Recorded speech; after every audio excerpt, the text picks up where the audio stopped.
大家好，今天我们来看一份非常有意思的研究报告。这份报告用我们这个时代的大数据分析方法，重新审视了一段非常沉重的历史，并且得出了一个怎么说呢，相当颠覆性的结论。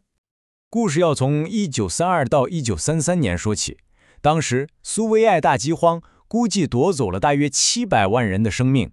700万这个数字，说实话真的是触目惊心。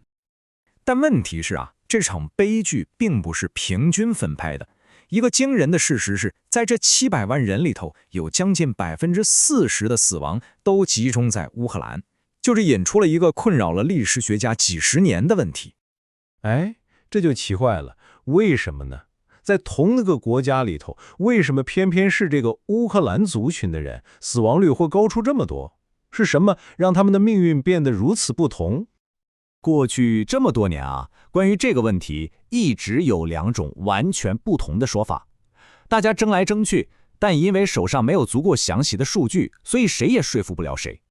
你看一种观点就觉得这就是个意外嘛，天灾，天气不好，粮食收成差，最后就导致了饥荒。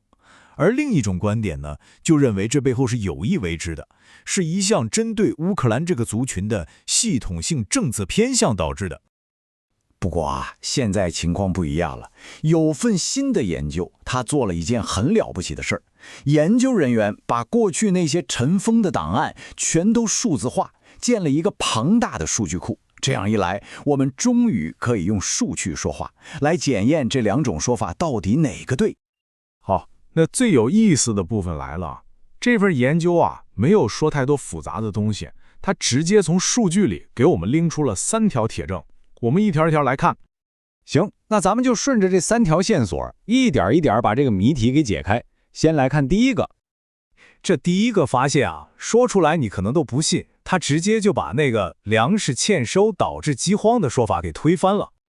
大家看这个数据就算是在收成不好的1932年，乌克兰自己生产的粮食，如果平分给每个农村人口，每人每天能分到 1.01 公斤，而要活下去，其实只需要 0.78 公斤，也就是粮食不仅够吃，甚至还有富裕。所以你看，问题的根源根本就不是粮食不够，而是这些粮食最后是怎么分的，是分配出了大问题。就这自然而然地带出了我们的第2个证据，既然粮食是够的，那为什么还会死那么多人呢？这就涉及到谁和为什么的问题了。在看数据之前呢，我们得先了解一个背景，一个当时的政策叫粮食征购。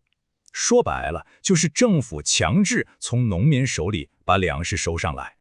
好，这个分析就发现了一个特别可怕的规律，一个地方的死亡率高不高，跟它产了多少粮关系不大，反而是跟这个地方乌克兰族人占的比例有非常强的关系。